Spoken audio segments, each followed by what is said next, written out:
बिस्मिल्लाहिर्रहमानिर्रहीम अस्सलाम वालेकुम दोस्तانو उम्मीद लरम چې تاسو به روغ جوړ او خوشاله وي او ژوند به مو څوک دوستانو ډیره زیاته افسوسناکه پیښه شوې ده چې پلار د لاسه زوی ډیره زیاتې بې دردۍ سره قتل شوی دی.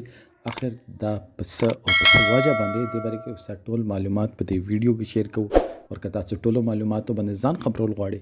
مونږ ویډیو ځان سره اخره پورې وکړئ او چې کوم ملګري مونږ په چینل باندې نوي دي هغوی د مونږ چینل مخه ځان سبسکرایب کړي ډالۍ نشان دی وي تاکہ موږ راتلونکي معلوماتي ویډیو تاسو ته اسانۍ سره ملاوي شي. دوستانو الواد یو داسې چیز ده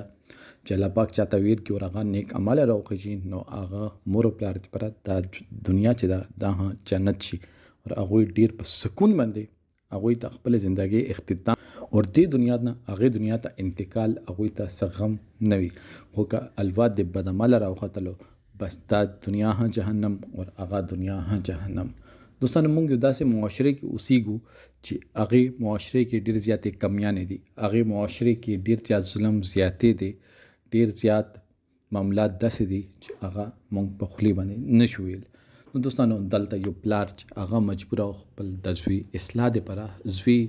غلط کارونه کولو کور ته راغلو پلار هغه باندې ګزار وکړو هغه مخکې نه په پلار باندې ګزار وکړو اور پلار چې کله هغه سره لاس واچولو پلار ته نه معلوم چې ما د ګزار واجب باندې ما زوی د دنیای فانی نه رخصت بشي. دوستانو پلار یې چې ما باندې خدا دنیا جهنم شه اسې ما زوی چې دا ما فطرتن غیر فطری طور باندې ما زکه وهلو چې دغه اصلاح وکم ما څنګه نه وهلو چې خپل زوی مړ کم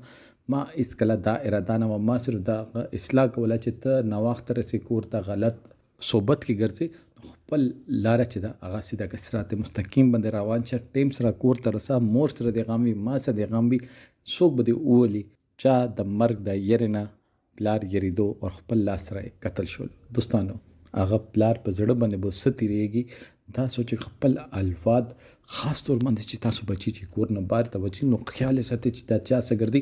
دا ساينس ولا سبجیکټ اخلي د نسوار خوري نه خوري سیګریټس کی نس کی دغه صحبت ته چا سکینی پاسي حضرت علی رضی الله عنه کول دا چې کچا بارے تپوس کوي نو هغه ملګرو نه تپوسو کې نو دوی ملګرو باندې چیک اینڈ بیلنس ساتل د پلار او مور کار دا سه هم خاندان شته دي چې هغه بچی چې کور نه اوسي نو مېندې ورپسې اوسي او ګوري چې دوی چا سره ګرځي دوی تعلق چا سره ده دوی ملګری څوک دي. نو دوستانو چیک اینڈ بیلنس دا بچیو باندې ډیر زیات لازمي ده کنه بیا تاسو یو په خبره پېښه شي چې تاسو به ټول عمر د غم کې تیر کې کاش چې ما د لاس نوې وچات کړي. دوستانو د باره کې تاسو سره راي د کمنټ سیکشن کې خپل